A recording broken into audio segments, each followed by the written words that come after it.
So some of you, well, it looks like not yet right now on, but some that were with us this morning, we went through this study this morning, but it's going to take two studies. So I asked Kathy if I could slip in somewhere on a Vespers, and that way we can get through the entire study probably between tonight and then tomorrow. So we'll go ahead and get started. I did do it in the form of a slideshow. And probably by tomorrow, we'll take a look at some things that I have on the board behind me. Um, so let me get the slideshow up here for us.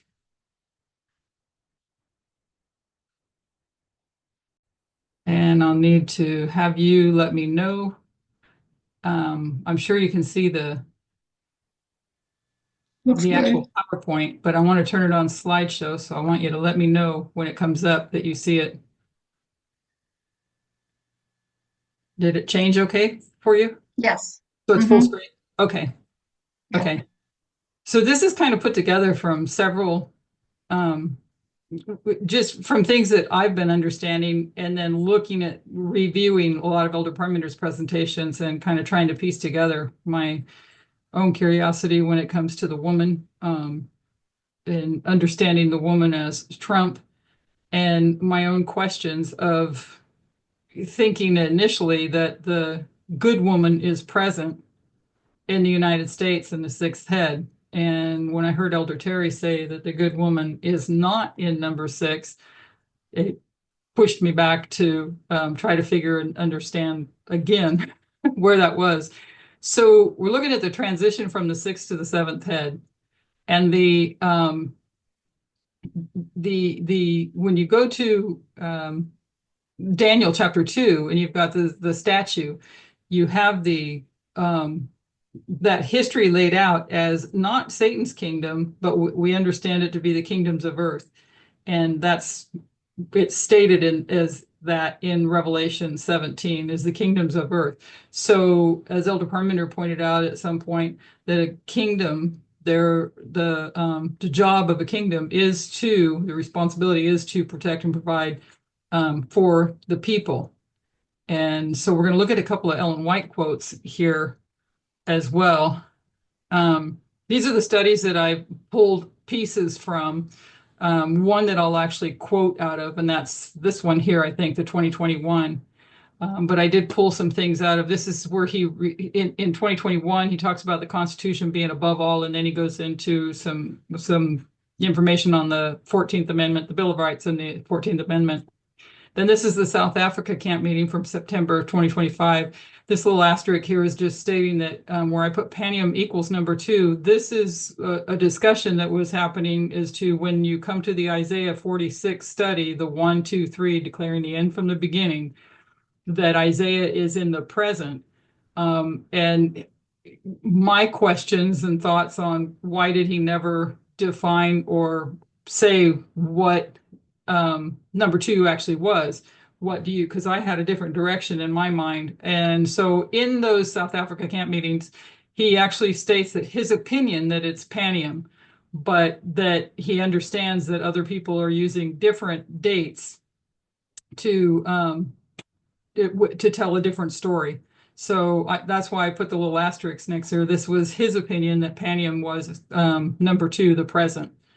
And then the May 2025 USA camp meeting that was in California on his third study, where the class works through until you come to the point to understand that the King of the North is the woman. And then these also gave some helpful information just for background study. When you go back to 2021 in Brazil, where he talked about the French Penal Code, and he starts with the wisdom of Sophia, which I found very helpful in better understanding the issue of gender. So these are the only two quotes from the Spirit of Prophecy that I took out. We're going to read some of transcripts from pieces of transcripts of what Elder Parmenter has said, and then we're going to look at a couple of different things, which I'll summarize here in just a minute. But this first quote, and I don't know if Susan's with us, but I said I would try to look it up because I didn't remember where I pulled this first quote from, but it's Spiritual Gifts, One Spiritual Gift 17.2, and then just a little cutout from 18.1. And she writes that Satan and their affected ones, who were striving to reform the government of God, wish to look into their God's unsearchable wisdom to ascertain their purpose in exalting Jesus and endowing Jesus with such unlimited power and command. So I highlighted there or made it in bold, striving to reform. So when we look at civil wars and revolutions, the revolution is is to reform, reform. So whatever it was, you're going to change that form of that government. And Satan is striving to reform the government. And then in the following paragraph in that same section, where it refers to Satan as having the seeds of rebellion were within him. So when you go to Matthew 13 in the study of the wheat and the tares, you see that there are seeds being sown, and the disciples are asking, and when it came to the tares, and it's first stated that an enemy planted the seeds. When Jesus gives the explanation to it, it's Satan, or the enemy is identified as Satan. So if you had seeds from an orange and you wanted to plant orange trees, you're going to plant your seeds for an orange tree, and oranges are what's going to grow. But if you have seeds of rebellion and that's what you plant, then what's going to grow? You would have rebellion grow. So Satan has within him the seeds of rebellion. And and this is a rebellion specifically against the government of God. So the next paragraph or the next quote is from Education 176.4 and then 177.1. Every nation that has come upon the stage of action has been permitted to occupy its place on the earth, that it might be seen whether it would fulfill the purpose of the Watcher and the Holy One. Prophecy has traced the rise and fall of the world's great empires, Babylon, Medo-Persia, Greece, and Rome. With each of these, as with nations of less power, history repeated itself. Each had its period of test, each failed, its glory faded, its power departed, and its place was occupied by another. While the nations rejected God's principles, and in this rejection wrought their own ruin, it was still manifest that the divine overruling purpose was working through all their movements. So you can trace back these histories and see that they, as they're given their allotted time, they are to work within what we now understand God's principles to be. But when they reject those principles, then they are passed by. Go ahead, Kathy. So I was just looking at that first quote, and it seems like a contrast for me. She described Jesus having unlimited power and command, and it just looks like that's what we're seeing now of what Trump As, wants: unlimited power and command. yeah, So good. that just gives us okay, if Jesus can have it, then Satan's kingdom can have it. Yes. And somebody asked this morning the question about the counterfeit and how do we look at the papacy at that? And if anything's a counterfeit, that's your point you just made. That's going It's the to, same point I made this morning, Kathy, that you can see the government, you can see right now in what we're watching, right, with the government under Trump. And you can just, and the same way they want to exalt Jesus, right, for the power, because they worship the power and they want that unlimited power. It's funny that you plugged into the same thing. It was such a powerful quote that I asked Elaine, where's that quote from? Because you can just see it taking place, you know? yeah, yeah. And it So, does seem like it's run through all of history, right? yes, Yeah. yeah, because this is in heaven. This section here in One Spiritual Gifts is talking about in heaven where he's Oh, I know, but on Earth, doing Satan's doing the exact same the thing. exact same thing. Yes, through humanity. Yes, Through yes. humanity. Yeah. Okay. So we're not going to go into this part of the study a whole lot, but just a reminder of the Isaiah 46 study, where you have the declaring the end from the beginning, showing that that you have to, what you see back here will not be exactly the same, but you have to look at the theme. And so what they came to in the class is to understand in the theme of ancient Babylon, using Revelation 17, who um, references Babylon, going back all the way to Babylon, and you see a power struggle. First, you see in chapter 2 a power struggle between Nebuchadnezzar and God. And then in chapter 3, you see a power struggle between Nebuchadnezzar and the citizens, the people. And we're not going to go into that. Those studies can be reviewed, but I only wanted to pick up the theme of power struggle, because what he then says is you would see a power struggle here at the end. But a couple of points that stuck out with me is that two, these are things that Elder Perlmutter had stated, two must be so close to three that you can see, and that they have the same characteristics. So whatever the present is, it has the same characteristics of the Sunday law. So you're able to see what the Sunday law is going to look like. And then the subject of adultery comes in, which we won't go into a lot in this particular study, but you would see the flirting with the woman as well. And then eventually you'll see the marriage. I may not be able to watch the chat so much, but just so if anybody needs to, I just saw Troy's. So if anybody needs to say anything and I don't check it, then let me know. So you have the flirting with the woman, and I don't have that all entirely in my own mind still straight. But then with number 2, or the present, something that he brought out, that number 5, Matthew 5, you've already committed adultery in your heart, but we know now that you're judged on your actions, at least we are judged on your actions, not your thoughts.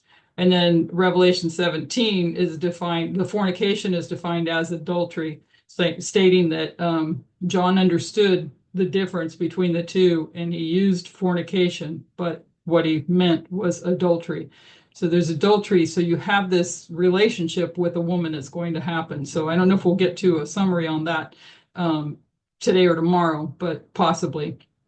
As my focus became coming across a book that I bought a long time ago. I don't even remember when I bought it, but the Federalist Papers, and I never read it. And so a few months back, I picked it up and thought, well, it probably is a good idea to read.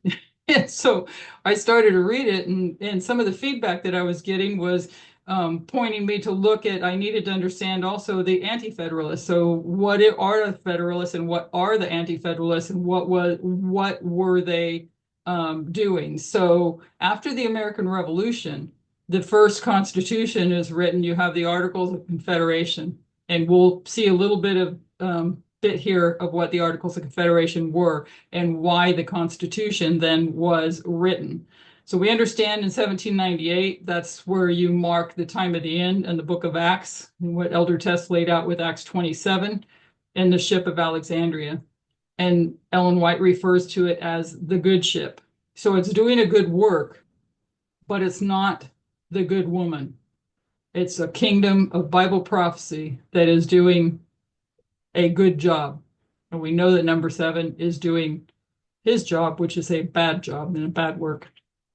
So the Articles of Confederation, adopted in 1777 and effective from 1781 to 1789. They were the first U.S. Constitution, or it was the first U.S. Constitution, establishing a weak central government and a league of friendship among the 13 sovereign states.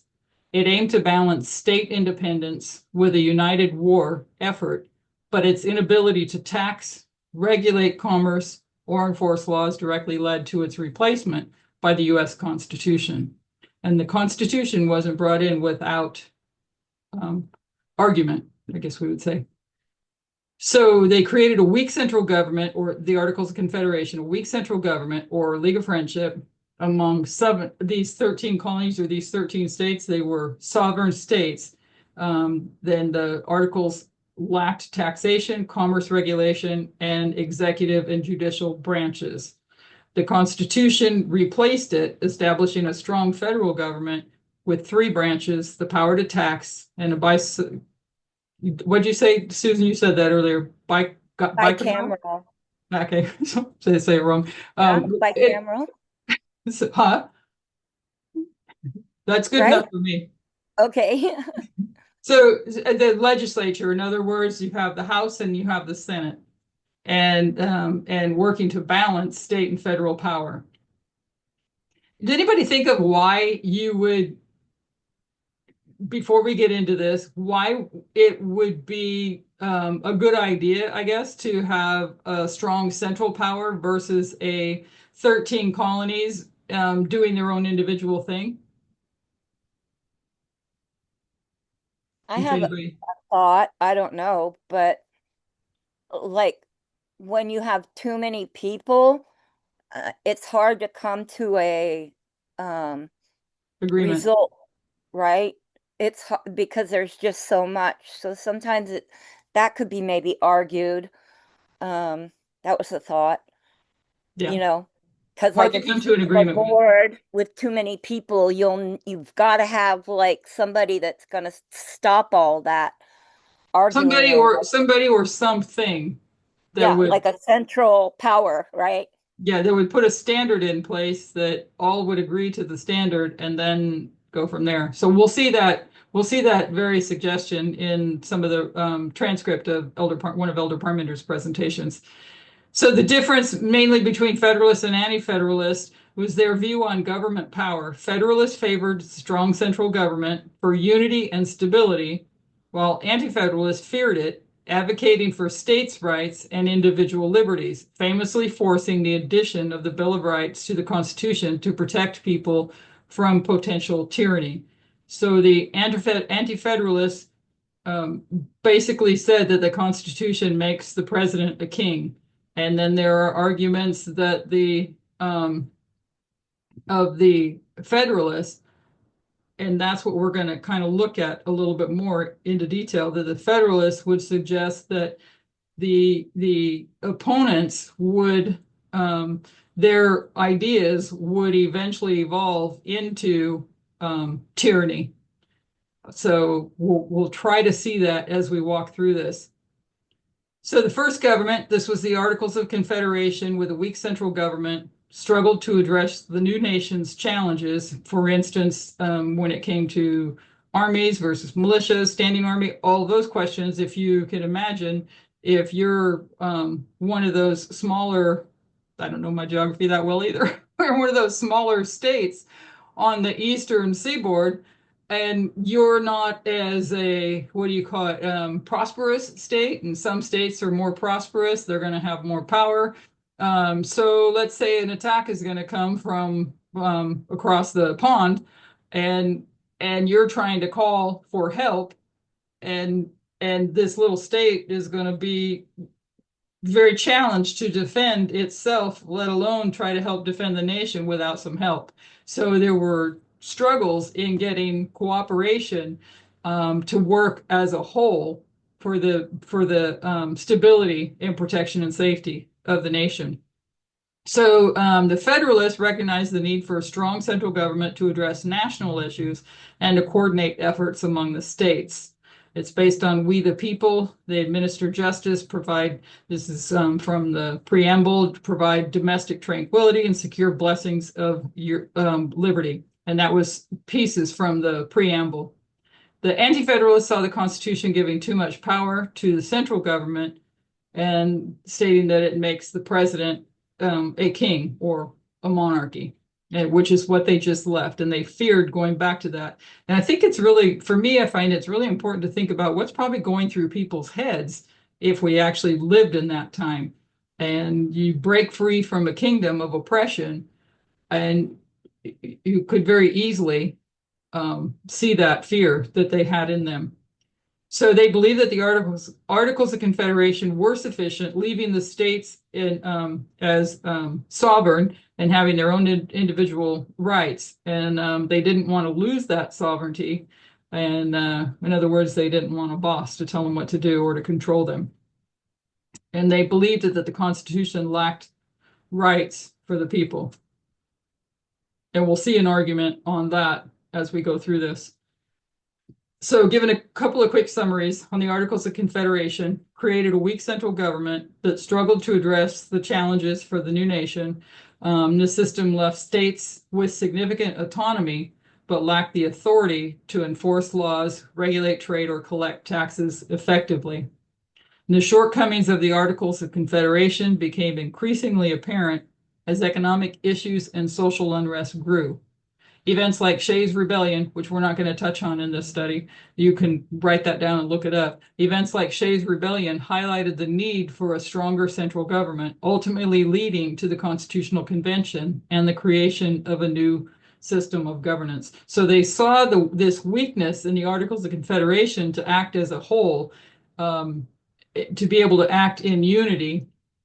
And so this fight breaks out between the writers of the Constitution and the Federalists, who are Alexander Hamilton, James Madison, and John, they'll have it in there, I think it's John Jay, that wrote the Federalist Papers that were their arguments while they were going around and trying to get the Constitution ratified. They had opponents, such as the Anti-Federalists here, that were arguing against the Constitution, and the Federalist Papers are essays that were written in support of the Constitution in trying to get the Constitution ratified.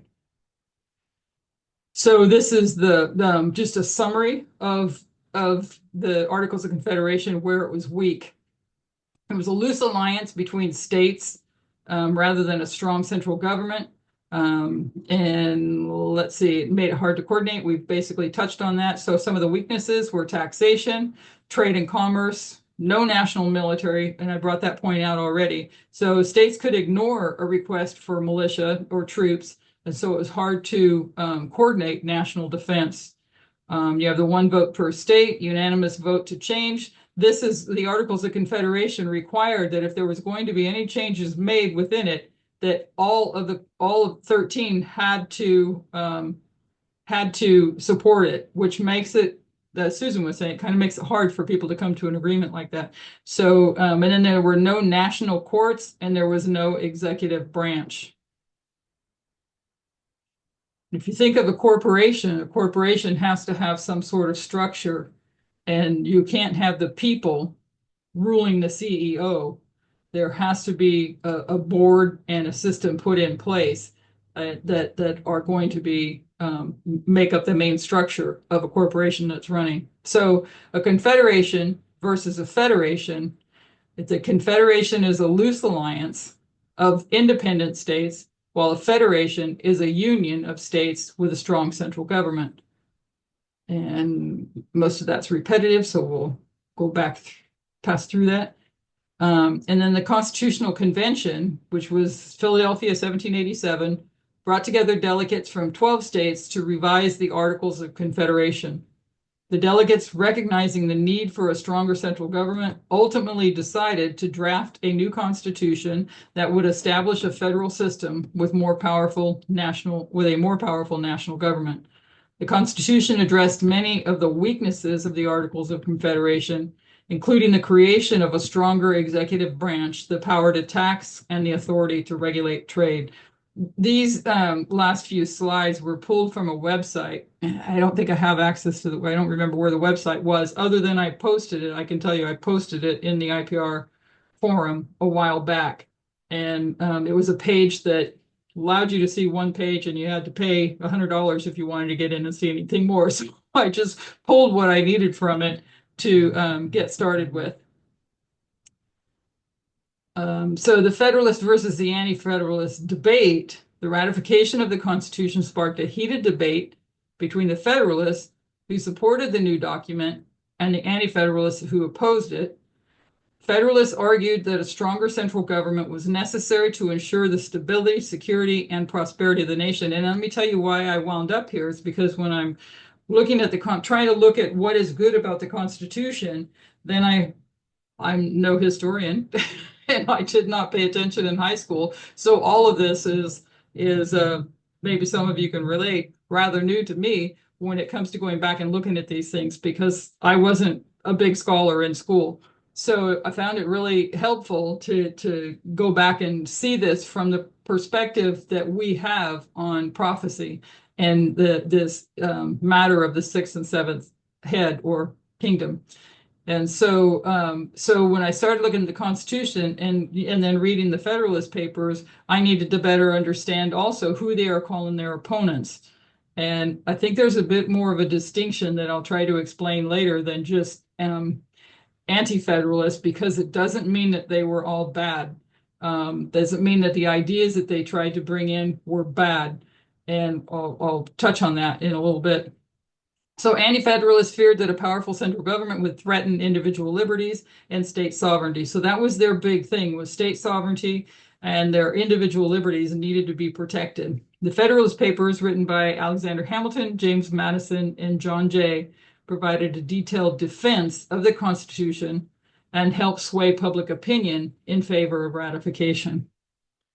So think of us in our day and how I think of, 2018, we're going along being good, faithful, obedient, conservative Christians, and we were on our way on a wrong path. And so there's a lot of light that had to shine to open our eyes and try to put yourself back in the position that these people were in at that time, coming off the American Revolution, trying to establish this new nation and what's going to be good, what's going to be bad, and what's right and what's wrong. So you're going to have people with different ideas and different opinions. So you have the Constitution, which was the premise of it was we the people. And the preamble, we stated a couple of things before, that it's to establish justice, ensure domestic tranquility, provide for the common defense, promote the general welfare, and secure the blessings of liberty, not only to themselves, but to those of us that would follow on after. So it was stated that the preamble was, and we'll look at a slide that'll go through this, the preamble was strong enough to cover the individual rights that the anti-federalists were arguing were not part of the Constitution. So and if you quizzed me on what does the Constitution say, I'd tell you I'd probably fail to go through in depth. I'd have to go back and open it up and reread all over again. I have a permanent eraser that walks behind me. And I have Tyler to thank for that comment. Okay, so now we're going to go into I'm sorry, can I make one quick comment? Sure.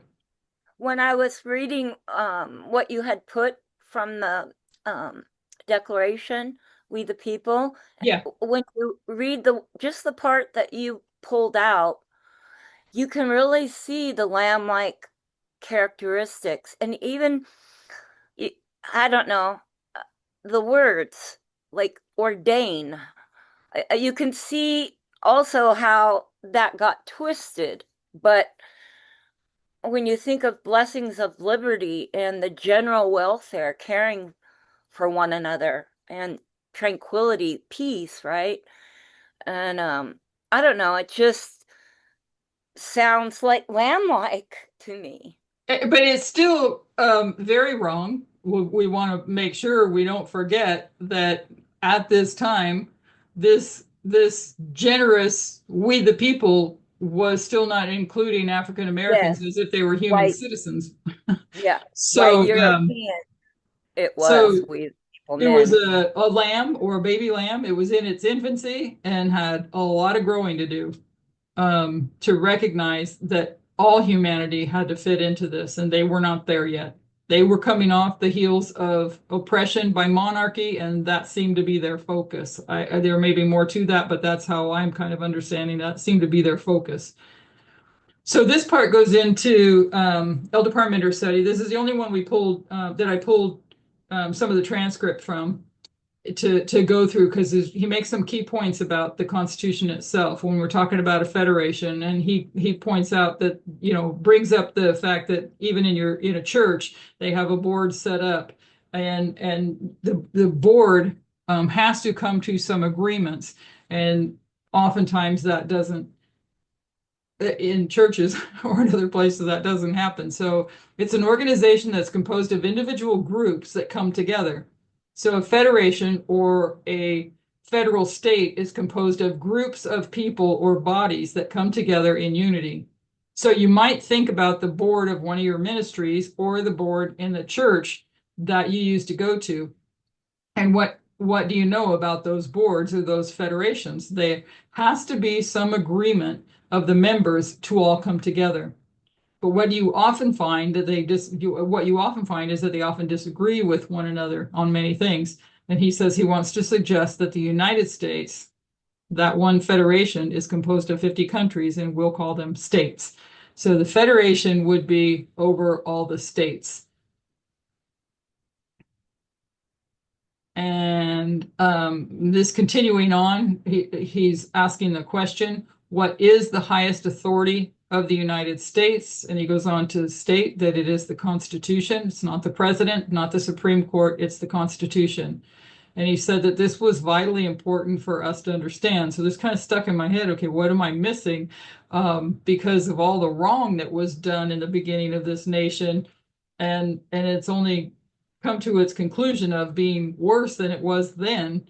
But the Constitution, he says it's vitally important for us to understand that the highest authority is the Constitution. He says the Constitution is not law, it's above the law. So when you have the structure, which we'll probably get to tomorrow, the structure with the Constitution on the top, then you had under it, you were supposed to have under it the three branches of government. And one of those would be the Congress, the House and the Senate. They would make the laws, but the laws were to be made based on the principles of the Constitution. So the Constitution is above law, and everything had to revert back to the Constitution. So when they start creating laws and all the laws are subservient to the Constitution, they have to obey the Constitution. The law is subservient. It's below the Constitution. The Constitution is above everything. He says the judges are below. He said the president was below. This was the way it was designed, whether or not it functioned that way. This was what the purpose was initially. And then he goes to talk a little bit about the amendments, his understanding of the amendments, that the Constitution is the federal document and gives wide sweeping power to the Federation, the federal government, and the leaders of the states. And then he says some of them, they said, we're not going to accept that. We already got rid of one king from England. We're not having another one because the Constitution makes the president the king of the United States. So when I went back and reviewed these, I found him saying the same thing that I was seeing. Some of them are saying that the Constitution makes the president a king. So I want to try to reconcile in my own mind, continue to study to try to reconcile these things. And so you have a group that is saying that the Constitution makes the president a king. Well, that's not going to be the Federalists.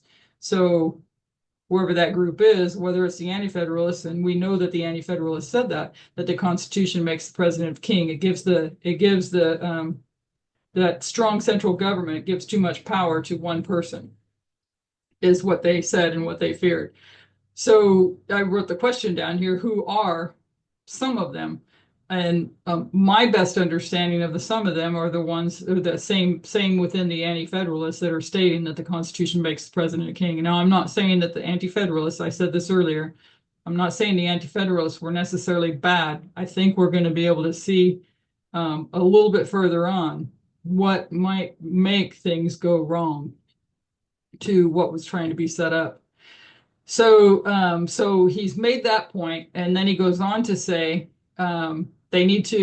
they felt whoever these people were that worried about the Constitution making the president a king. Okay. So whoever those people were, they needed that they stated that they basically were saying that we need to limit the power of the president, limit the power of this king, or, and he used the phrase, clip his wings. So he says, I want to remind you that from 2016 to 2020, we saw that those people who worried about the Constitution and creating a king called a president.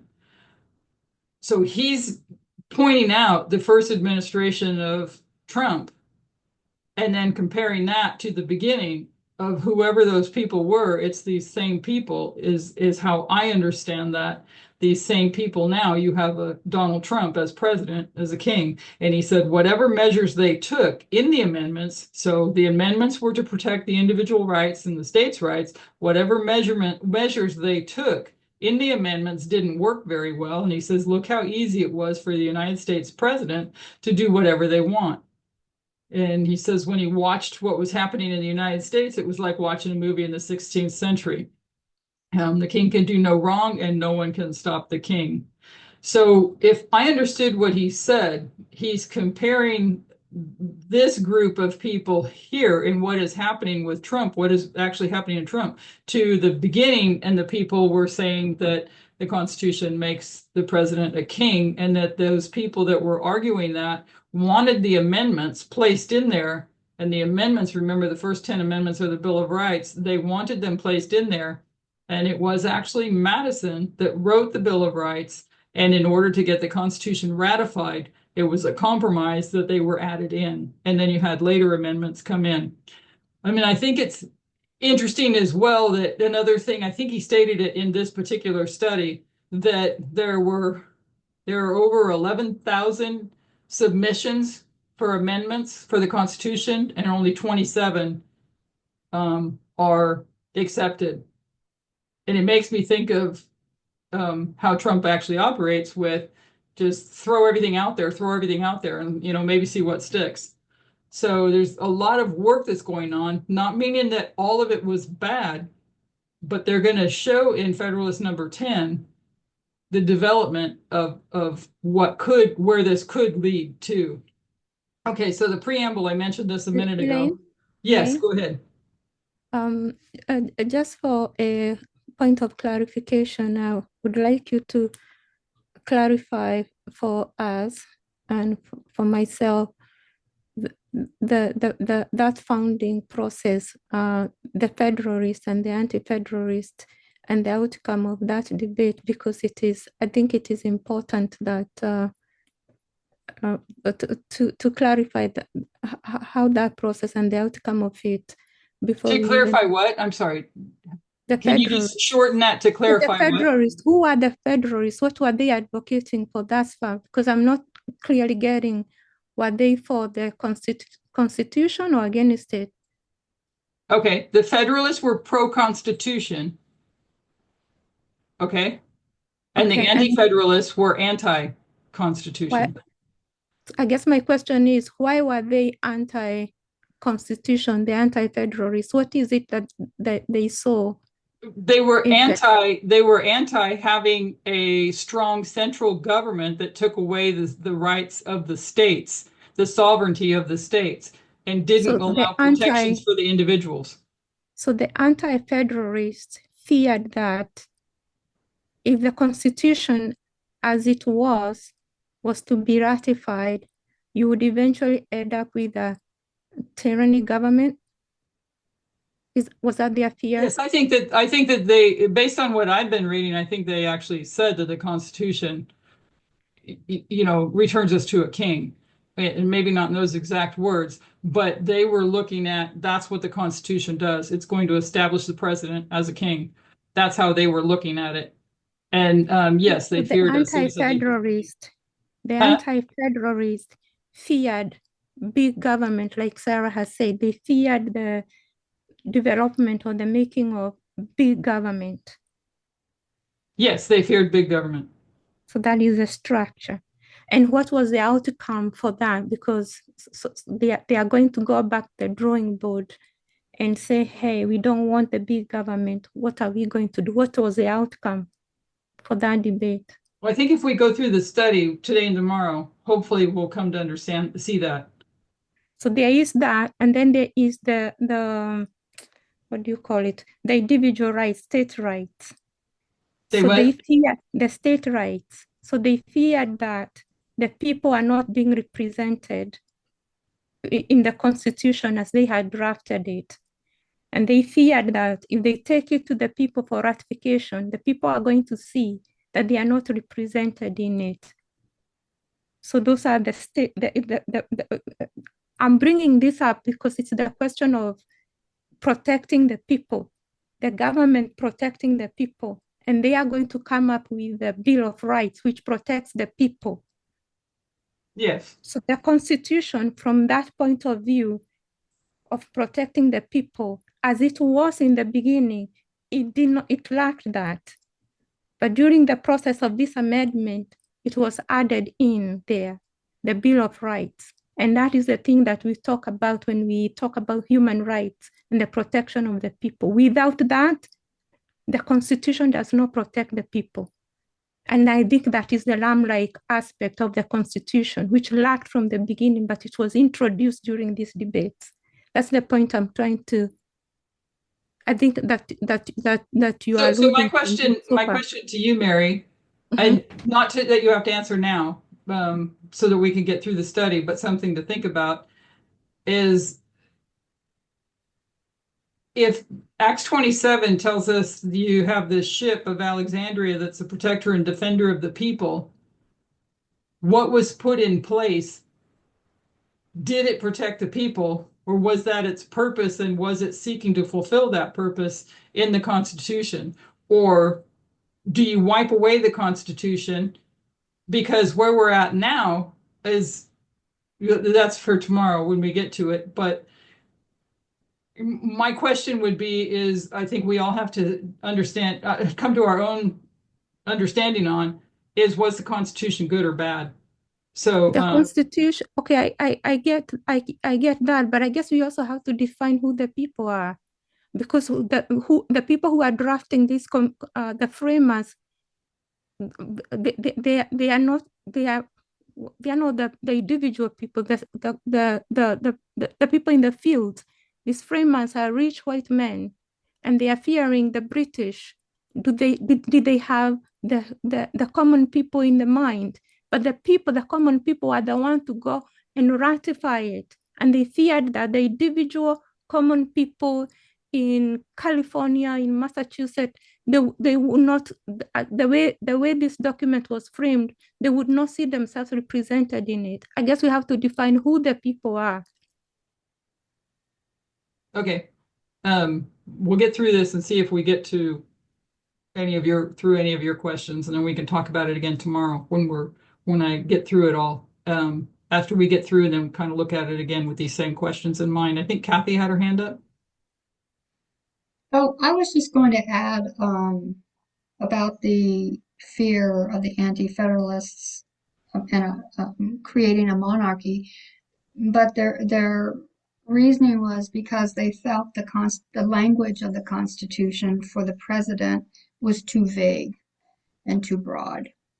So that was just like one of their reasons. And I think I read somewhere that they all knew the Articles of Confederation were weak, and they wanted to get together and rewrite them. So the Articles of Confederation was actually the first constitution of the colonies. Technically, that was a constitution. So they knew they were weak and were going to have to rewrite them. And then that did happen when they had the convention in 1787, but they didn't know that there was going to be a already drafted constitution there, because there was no participation of the states representatives in creating that constitution. So there was a big brouhaha, but they did work it out, and there was a lot of compromise on both sides. On both sides, yeah. Yeah. Okay, so the preamble, I mentioned we would go into that just quickly. Just one portion of Federalist number 84, I think it is, where they argue that the preamble itself imparts three central concepts to the reader, and that the preamble actually offers those protections to people that rendered the Bill of Rights basically unnecessary. That's the argument in Federalist 84. So these are the three central concepts. The source of power to enact the Constitution would be we the people of the United States. The broad ends to which the Constitution is ordained and established, and the author's intent for the Constitution to be a legal instrument of lasting posterity.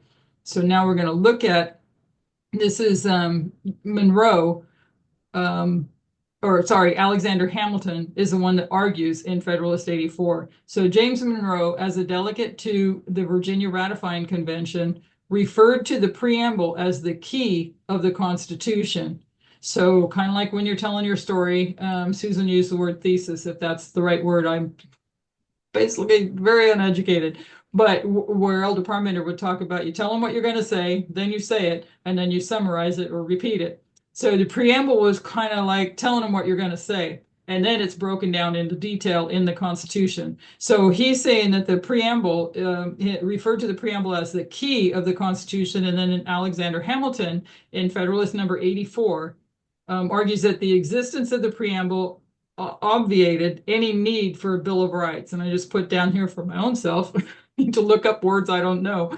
Obviating, it basically rendered the Bill of Rights unnecessary. That was his argument, and you can read 84. You can Google the Federalist Papers, and you can find them online, and you can read the entire argument. I only put this small next portion in here in it. So it has been several times truly remarked that the Bill of Rights are, in their origin, stipulations between kings and their subjects, abridgments of prerogative in favor of privilege, reservations of rights not surrendered to the prince. So having these reserved rights for the people, such was the Magna Carta obtained by the barons, sword in hand from the king. Such were the subsequent confirmations of that charter by succeeding princes. Such was the petition of right assented to by Charles I in the beginning of his reign. Such also was the Declaration of Right presented by the Lords and Commons to the Prince of Orange in 1688, and afterwards thrown into the form of an Act of Parliament called the Bill of Rights. It is evident, therefore, that according to their primitive signification, they have no application to constitutions professedly founded upon the power of the people. So this power of the people was to be the backbone of those individual rights, and executed by their immediate representatives and servants. Here, in strictness, the people surrender nothing.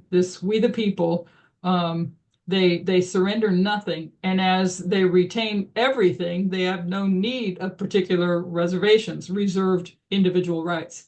We, the people of the United States, to secure the blessings of liberty to ourselves and our posterity, do ordain and establish this Constitution of the United States of America. So as Mary's pointing out, in this argument, and Kathy's also bringing up, they have this argument that is going on, and the Federalist Papers are giving the arguments in favor of the Constitution, and in this particular one, it's being argued that we, the people, to secure the blessings of liberty, and ordain and establish this, that it actually encompasses, rather than needing to have those particular rights reserved or written up and included, because we, the people, said it all. So here is a better recognition of popular rights than volumes of those aphorisms, which make the principal figure in several of our state bills of rights, and which would sound much better in a treatise of ethics than in a constitution of government. So I'm not saying which is right, which is wrong, which is good, or which is bad. We're just looking at the arguments that they were facing, and the arguments that they were giving in support of and against. So if everybody followed that, it's there these particular reservations, or the Bill of Rights, rights reserved for individual people, he's arguing is covered by the preamble. Is it individual people? Is it individual people or individual states? Because you have the contentions here between the states and the big government, and they are saying that they don't have to worry about having a tyranny being formed, because the power resides with the states. And then, as much as the federal has the power, it is the power that has been delegated to them by the states. So the states still have the power, but that was overridden, if that is the word, by the Bill of Rights, which settled that discussion or that argument. Yeah, we'll just kind of continue on and know that it is out there as to what's right, what's wrong, what was good and what was bad. Was it necessary? Was it a compromise? Was it a good compromise? Was it a bad compromise?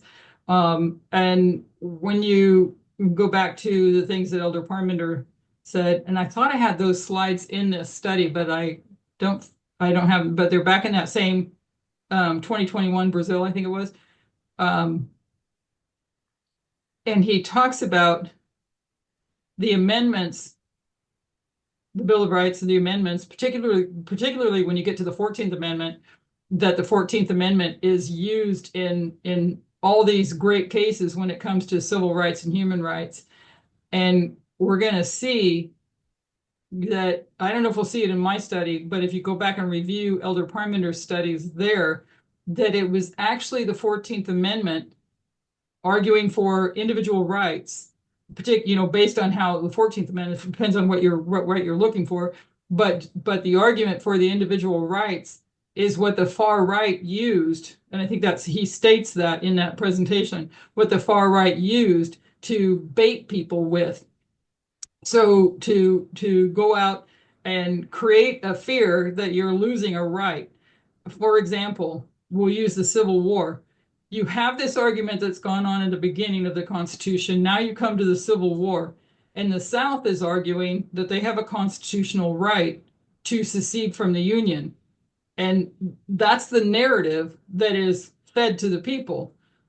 And so the people are like, you're taking away one of our rights, and they go out and fight for the South in this to protect their right, their individual right to secede from the Union, their state sovereignty. And they use that to fight. But what were they really fighting over? They were fighting for their right to own human beings and enslave them for their own prosperity and wealth. But that's not what they told the people. But they used individual rights. That's why I'm left with a question. I don't know if that's where Mary's feeling, but that's why I'm left with the question, did we need them or did we not? I don't have that answered for my own self. But on the Bill of Rights? Yeah. Yeah, that was what I was going to mention on the Bill of Rights, your slide just before. If you could can you just go to it real quick? He says there, I can't find it, but I'll sort of go by memory, that the Bill of Rights were like when you had a king, and those were the people's rights under the king. Somewhere in there you read that. Yeah. Yeah. And so that Bill of Rights, somehow he likened it to when they had a king. That's why he didn't think it was necessary to have the Bill of Rights, which addresses what you were just saying is the question, right? And the same with the preamble. They were saying it's all right there in the preamble. You don't need to elaborate anymore, because, well, I saw what he was saying. It's all I'm saying. Yeah. But yeah, I thought that was interesting that that's the key to the Constitution. I didn't know that.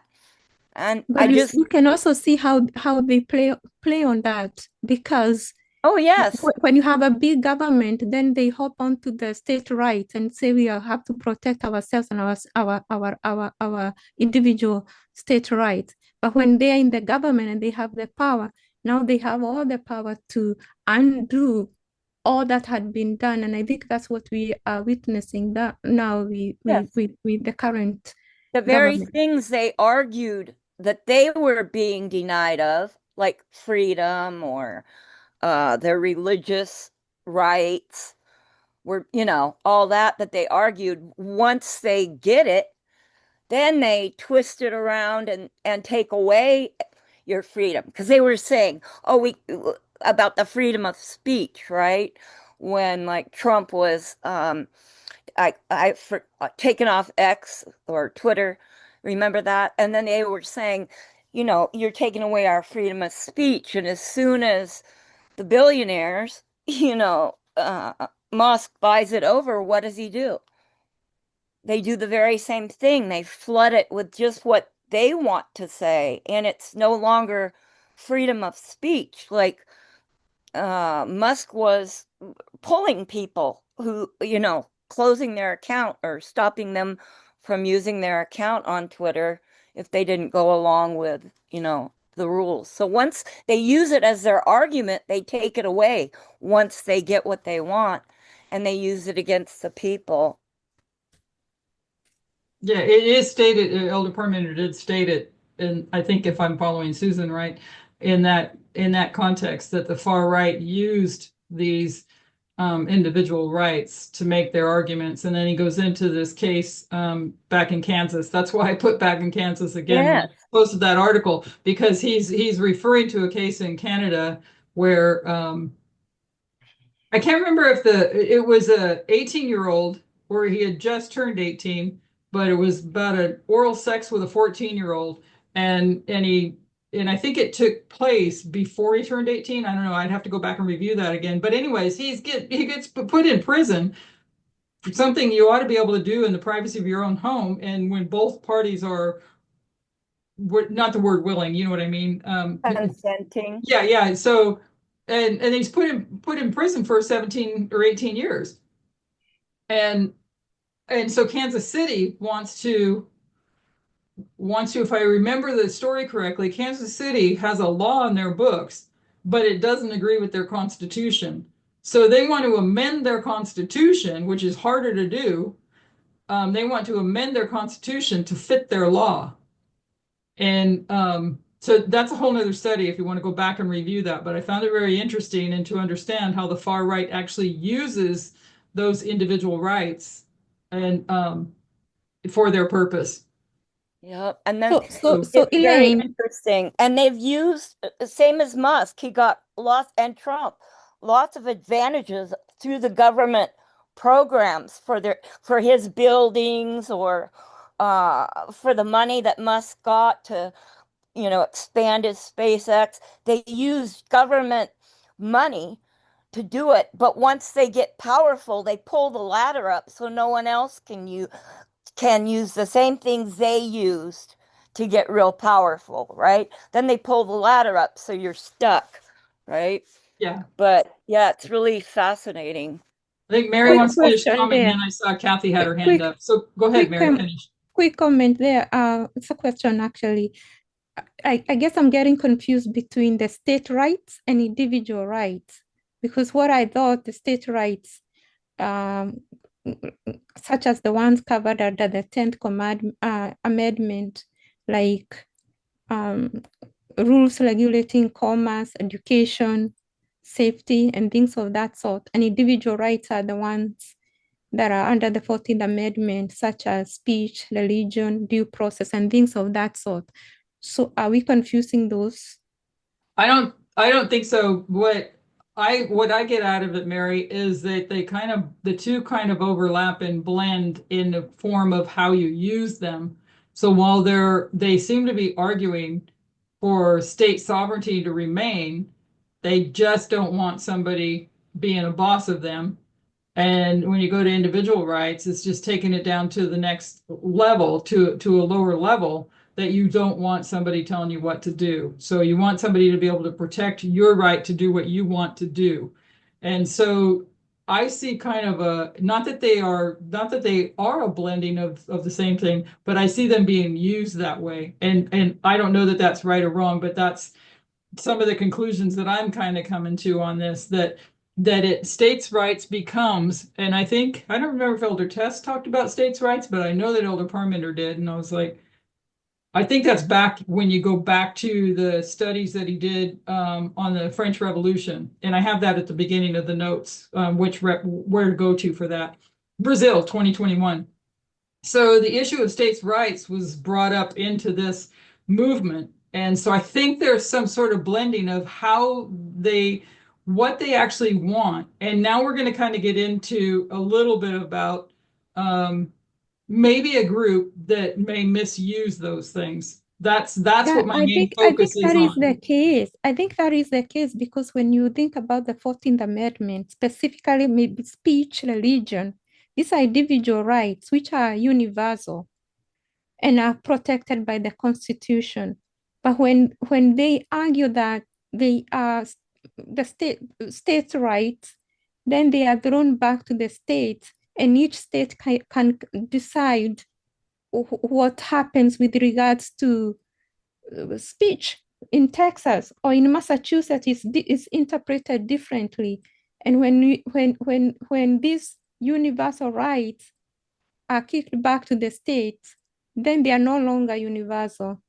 LGBTQ, you can have marriage in one state and not. Yes, they start making their own individual Yeah, rules. and that's what has happened, and they have acquired power through that putting things in one bucket.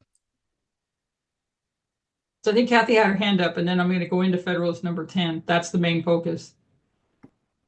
I think I was just trying to think about what shortly after the American Revolutionary War ended, everyone was encouraged, each of the colonies were encouraged to have their own state constitution because they had just declared themselves independent. So they had to break loose from the land charters that were given to them by Britain.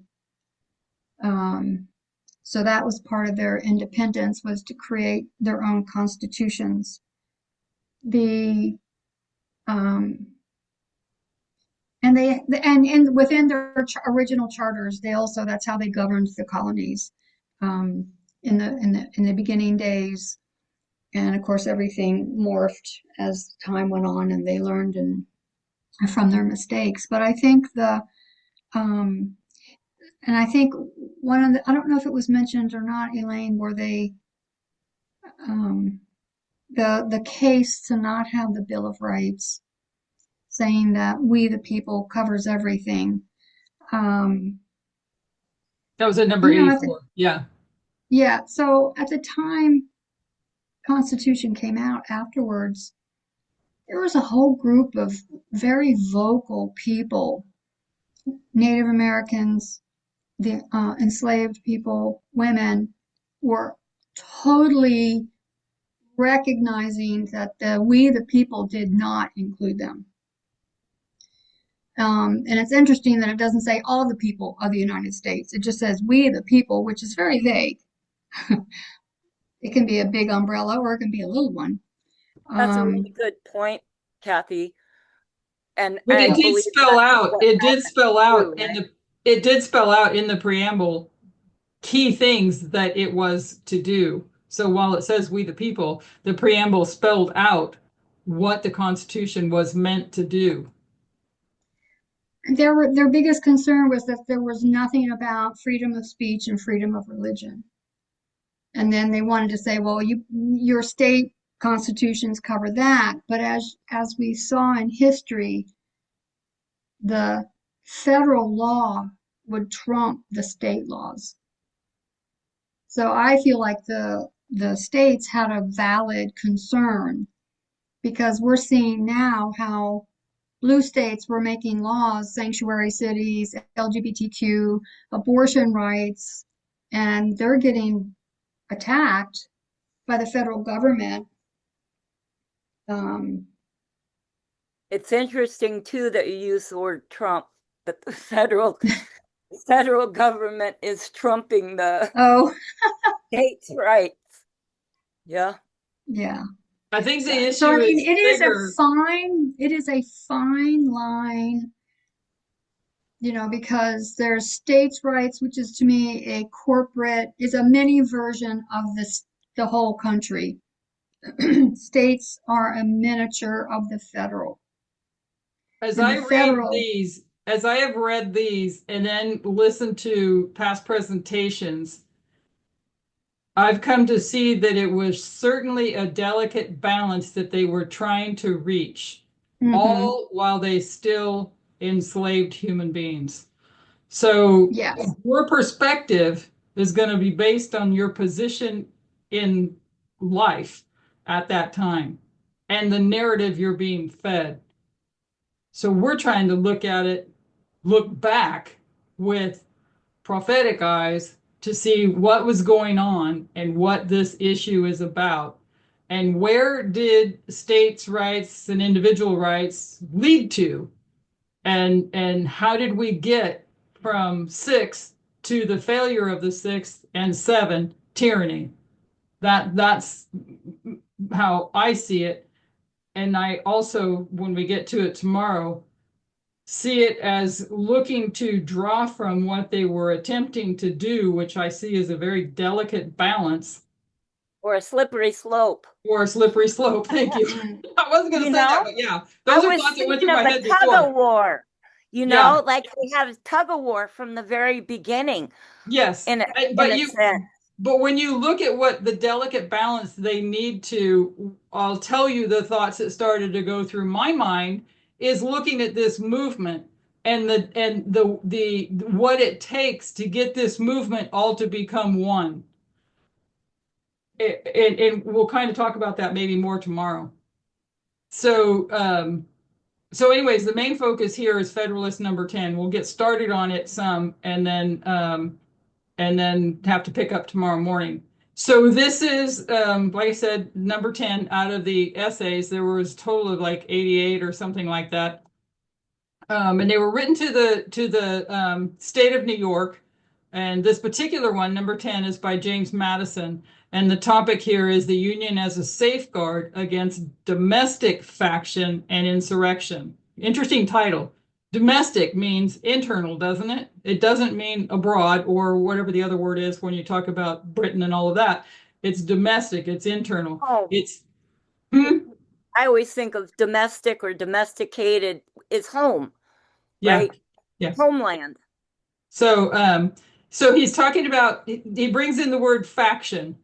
And if you want to read the whole thing, like I said, you can just Google the Federalist Papers and you'll find a website that they're all there. And plus I, at some point in time, posted in the forum. So now he's going to define he's going to give his definition of faction. By a faction, I understand a number of citizens, whether amounting to a majority or a minority of the whole, who are united and actuated by some common impulse of passion or of interest adverse to the rights of other citizens or to the permanent and aggregate interests of the community.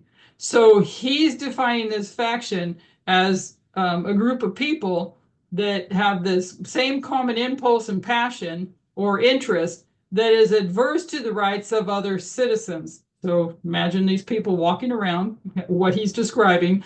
I'm going to try to give it as a picture story that we might get the idea that there's people that actually believe and are passionate about implementing laws and etc. that are going to be adverse to the rights of other citizens. And remember who the father of lies is and the false narratives that come out. And I like to think of because what came to my mind very often in reading this was the Civil War and how they had a false narrative to go along with and fight in the South. So this he's zeroing this in on what their passion or interest is. It is things that are going to be adverse to the rights of other citizens. So if they're adverse to the rights of other citizens, then what are they saying about themselves? Compare and contrast, flip it upside down. They're concerned about their rights, but not the rights of others. Or exactly. Their rights at the expense of others. So this is a faction. So sounds libertarian a lot too. Yeah. Right? Yeah. So, and they didn't exist at the time. And if you even took back, Democrats and Republicans don't exist as we know it today. But if you look at it and from the Democrat Republican, I think even the Republicans had some sort of together the Democrats and Republicans to protect and preserve the Constitution in some shape or form. And this faction, I think, is separate from that. So this is them talking back in that history, though. When you say separate from that, I was thinking because you can clearly see factions within like the Democratic Party Yes, right? yes, always, Where yes, they wouldn't even stand by Mom Donnie, right? yes, And they even paid for Cuomo. And they used Bill Clinton to go against Mondami. So that's like a faction, right? So yes, and, yeah, and you can see it in the other side too. Anyway, that's what I was seeing, that, it's a big tent, but you yes. got factions, Yeah. you know. And Extreme. my purpose or goal when I started to go through this was to really understand they're singling out a specific type or a specific group, and they will say that it will lead to tyranny. So you have two groups, the anti-federalists that are saying the Constitution makes the president a king, so therefore you're under tyranny, or you have the federalists who are arguing that there's this group, might be a minority or majority, that's going to be adverse to the rights of others. So, and that will lead to tyranny. And we're going to kind of try to trace between today and tomorrow how that leads to tyranny, and then look at it, what we see today. So continuing on in Federalist number 10, and I only pulled out some portions of it. So there are two methods of curing the mischiefs of faction. He calls it mischiefs. He also calls it a disease or a disorder. Different uses different words to describe this faction. The one is by removing its causes, and the other by controlling its effects. So you can either remove the cause of faction or figure out how to control its effects. And he says there are again two methods of removing the cause. So now he's going to break it down to remove the cause. Two methods. One would be destroy the liberty, which is essential for its existence. So for the faction to even exist, there has to be liberty. Liberty is actually going to allow for that faction. And the principle of the Constitution is liberty. So you can't remove liberty. So the other is by giving every citizen the same opinion, the same passions, and the same interests. And that always reminds me of George Orwell, 1984. And so neither are going to be suitable options in removing the causes. He said it could never be more truly said than of the first remedy, that it was worse than the disease. Because like I said, he refers to the faction earlier in a disease, in a part we didn't read, as a disease. Liberty is to faction what air is to fire, an ailment without which it instantly expires. So, but it could not be less folly to abolish liberty, which is essential to political life, because it It's, nourishes faction. Go ahead. oh, I'm so sorry, but they've used both of those two arguments you had in the paragraph prior, either destroying liberty, which they're doing, and they're also using propaganda to give every citizen the same opinion. The false narrative that, Yeah, yes, they're doing both. that develops the collateral damage, if that's the way to say it. The people Yeah, wind up as part of yeah, this.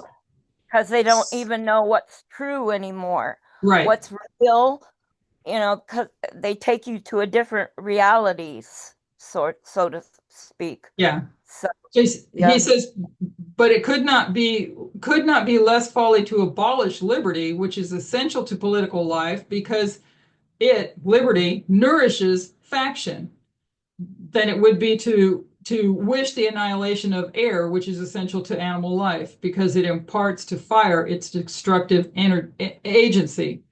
So you can't do away with liberty, and liberty is essential to political life. And with liberty, you're going to have these factions.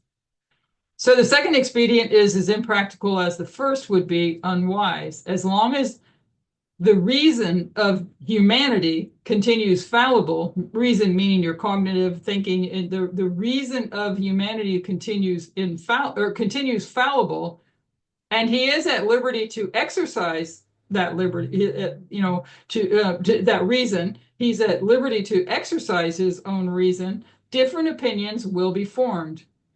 And this is what we're seeing, is this battle of different opinions. He's pointing out a particular form of it. As long as the connection subsists between his reason and his self-love, his opinions and passions will have a reciprocal influence on each other.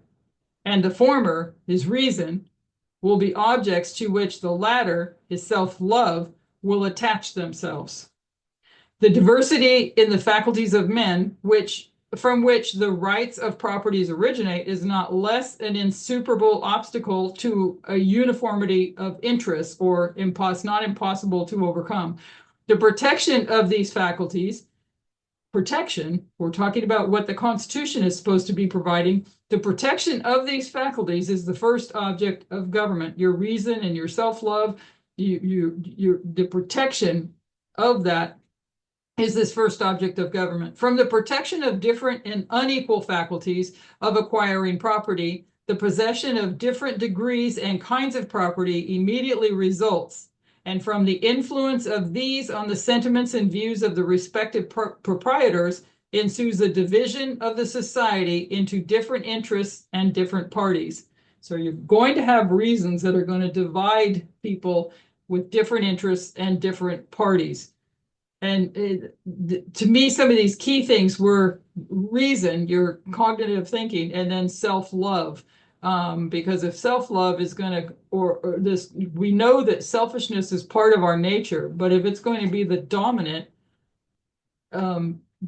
where does that lead? Is it good or bad? So he continues on saying the latent causes of faction are thus sown in the nature, he says, man, of humanity. So the causes of faction are thus sown in our nature, and we see them everywhere brought into different degrees of activity according to the different circumstances of civil society. A zeal for different opinions concerning religion, concerning government, and many other points, as well of speculation as of practice, an attachment to different leaders ambitiously contending for preeminence and power, or to persons of other descriptions whose fortunes have been interesting to the human passions, have in turn divided mankind into parties, inflamed them with mutual animosity, and rendered them much more disposed to vex and oppress each other than to cooperate for their common good. So I like the examples that he gives out there with people with different opinions on religion, government, other points. And then he talks about leaders that are ambitiously contending for preeminence. And then he puts order persons whose fortunes have been interesting to the human passions. And I think of even myself back many years ago reading, I don't know if it was his first book, maybe somebody remembers the title, I can't even remember the title of it, but with his I can't remember the title. Maybe somebody remembers the book that one of the books that he wrote that was one of the big ones, and the title is escaping me. But people have always been curious about him and his wealth and how he goes out and boasts about it, etc. So anyway, so this is going to bring about. Huh? Who are you talking about? A present person? I'm talking about Trump and the book that he The Art of the Deal. Yeah, the Art of the Deal. That's the one. Thank you. The Art of the Deal. Yeah. Yeah. So he says, so strong is this propensity of humanity to fall into mutual animosities that where no substantial occasion presents itself, the most frivolous and fanciful distinctions have been sufficient to kindle their unfriendly passions and excite their most violent conflicts. But the most common and durable source of factions has been the various and unequal distribution of property. So you'd have to go back yourself to read this whole package. I don't take that in what I've read here, and I could be wrong, that they're talking about property as in slaves. I think they're looking at in the reference to the Declaration of Independence, life, liberty, and the pursuit of happiness or property. Being people that own land is how I take that. I suppose you could put whether or not they're talking about owning slaves as property into this. I don't know. So he says, but the most common and durable sources of factions has been the various and unequal distribution of property. Those who hold and those who are without property have ever formed distinct interests in society. Those who are creditors and those who are debtors fall under a like discrimination. A landed interest, a manufacturing interest, a mercantile interest, a moneyed interest, with many lesser interests, grow up of necessity in civilized nations and divide them into different classes. He's talking about, if I understand correctly, the rich and the poor, basically, actuated by different Kind of sentiments and like, views. oh, I'm sorry. Kind of like I was thinking, how they try to get us to fight right and left, but yet it really is those at the very top against those at the bottom. Yeah. And it's all a matter of narratives and propaganda and what your own attitudes and beliefs are settled into what you're going to understand, what you're going to hear.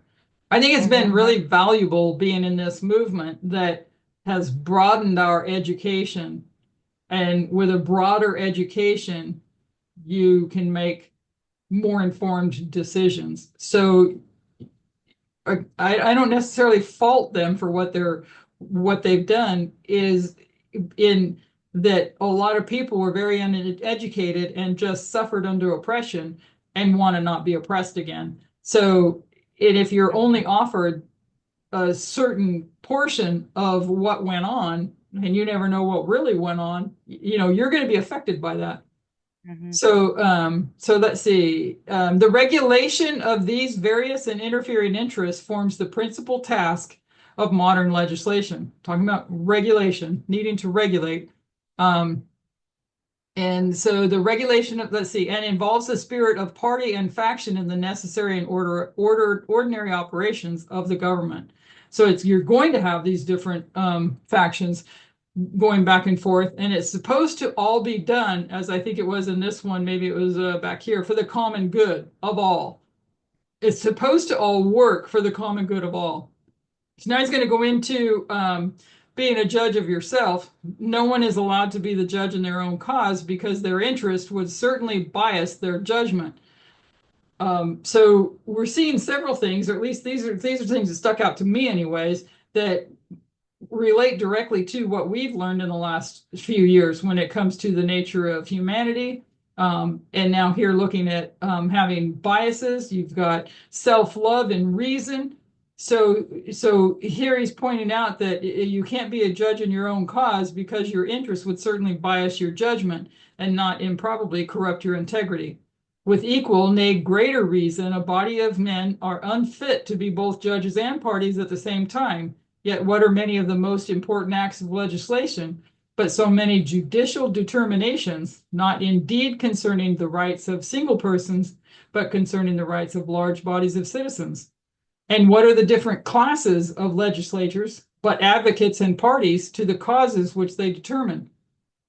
Is a law proposed concerning private debts? It is a question to which the creditors are parties on one side and the debtors on the other. Justice ought to hold the balance between the two. Yet the parties are and must be themselves the judges, and the most numerous party, or in other words, the most powerful faction, must be expected to prevail. So, and I think that is a problem there, right? Say that again. Problem. If that will present a big problem right there in that last paragraph that you read there. If the most powerful faction, if their needs the power are expected, can be your mind also. Like Elaine was saying, some people weren't educated, so you can have power over the uneducated, even if you don't have large numbers of people in your faction. You know what I'm saying?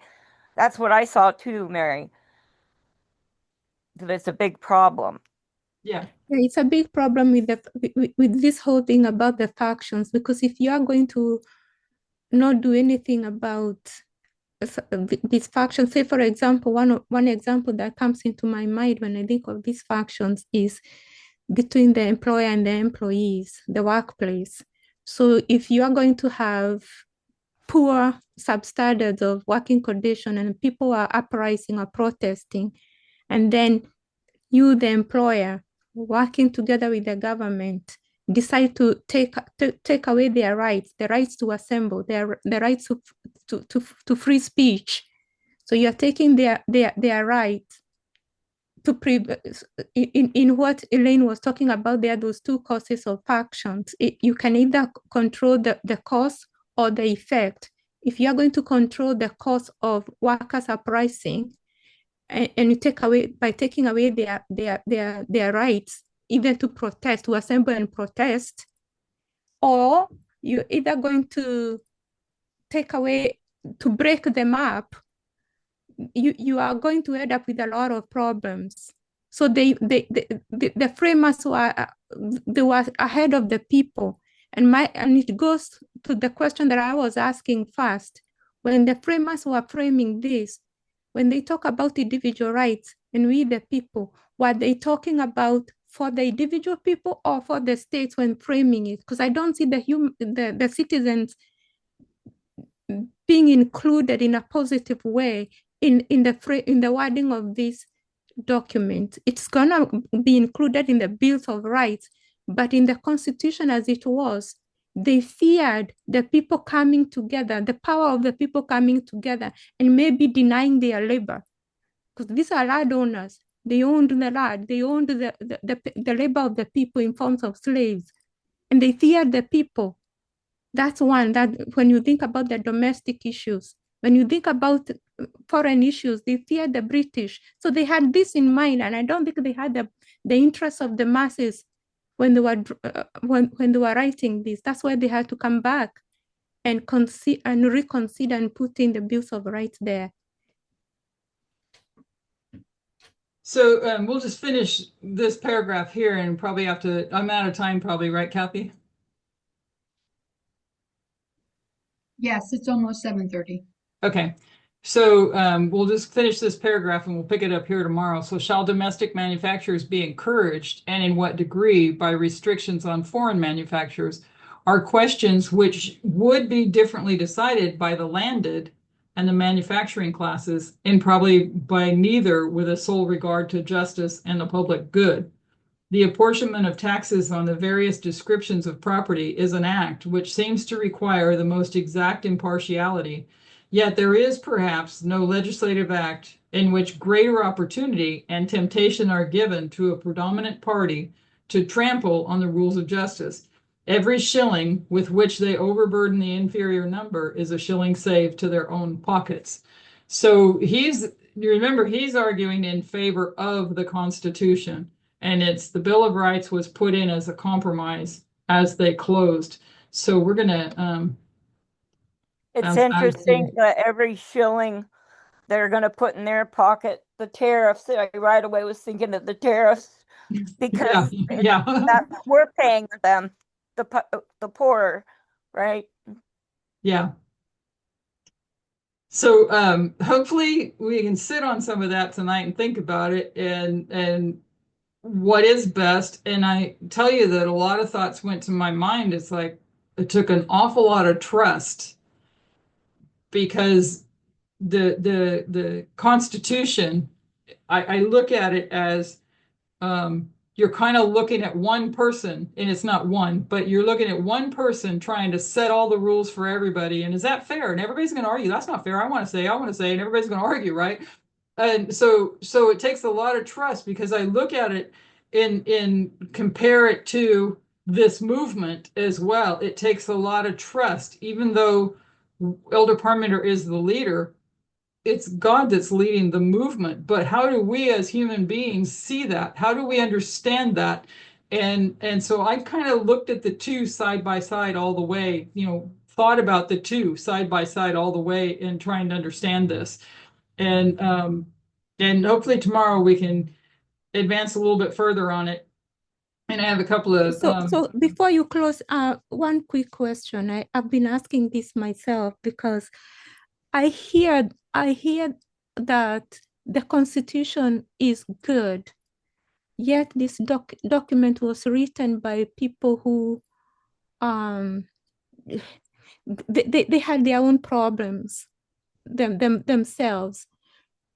In the working, in the debate, in the argument, in the problems that they were trying to solve, I see what came out of it as the aspect that is good. So the question that I ask myself, there is the Constitution and there is the process that they were forced to undertake to review it. And in that process, I see the fairness or the lamb-like, if I may call it, the lamb-like nature of the Constitution coming on as a result of that working out. It is not something that they intended, or that was not their intention, and it was not even in them. There was all these biases, there was all these issues that they had. They were not thinking about fairness at all, but they were forced into it. And so when I think of lamb-like, I see how God, in their provision and love of humanity, the framers, they were forced to put that in place against, maybe we could say, against their own human nature that they had to work out.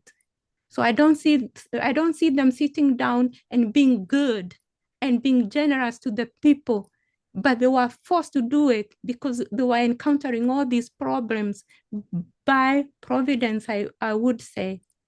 So I don't know how you see it. If I understood the point that you were making, I want to ask you to clarify.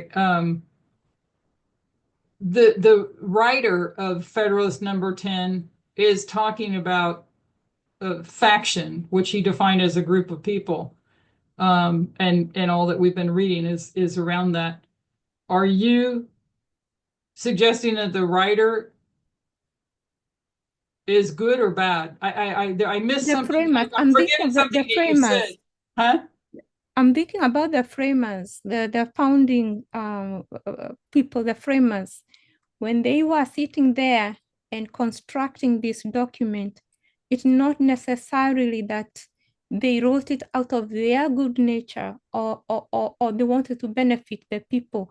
They were writing, they drafted this constitution for their own good, these landowners, people with money, and wanted to acquire more for themselves and prevent external threats and internal threats from doing that. And as much as there were internal factions, these groups who are coming against that private interest, they opposed it. So what I'm seeing is, out of these conflicts, whether it be domestic or external, out of those conflicts, something good came out of it in the name of Bill of Rights. And in that, that's where the protection of the people is. It is not in the intentions of the people or the human nature. It is as a result of working out of these conflicts. That's how I see it. Otherwise, I don't see how the Constitution, as it was framed, it was good. Otherwise, there wouldn't have been any need for amendment. So if you look at it prophetically through the lens of the sixth head or sixth kingdom, which has two horns like a lamb, and it's an institution. Do you see the sixth kingdom as good or bad? The sixth kingdom is comprised of all of that. There's the elements of good and bad. And there is, when in as far as they are protecting the people, then they are good. But when they are just minding their private interests, then the people suffer. So you see the Constitution, the framers, and those arguing, the Federalists, as the ones that were self-serving. For the most part, but something good came out of it through the discourse that the whole Constitution went through. But I can't sit here and say that it was. What about the factions that he's talking about? The factions that are basically, he says self-serving. He didn't say it in those words, but self-serving. The factions were not good nor bad. It depends with who their own. They had their own. When they say it's good, say for example, KKK, was that good for who? It was good for the landowners, but it was not good for the people who are being oppressed. So when we're talking about factions, we have to look at it from both sides. Who are they serving?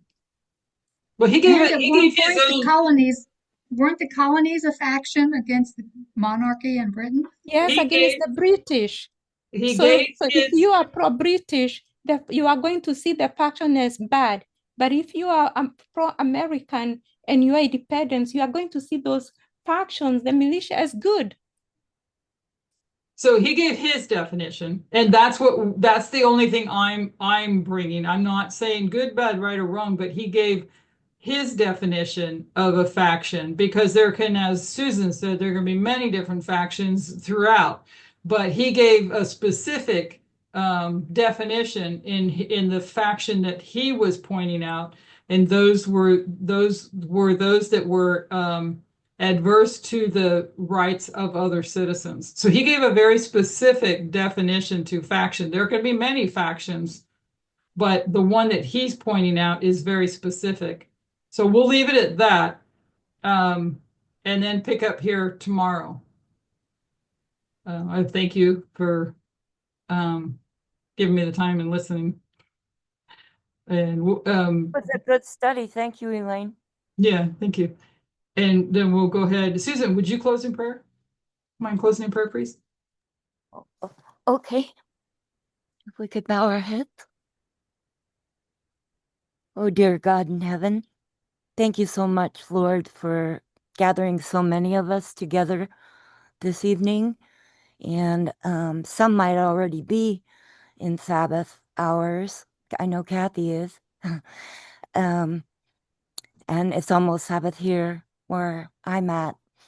So, Lord, we ask for special blessing as we enter the Holy Sabbath and continue to help us work together to work out our thoughts on these studies and come into unity of understanding, and just bless each one, Lord, and thank you so much for creating this movement and calling us into this movement and holding us all fast, Lord, that we've made it this far.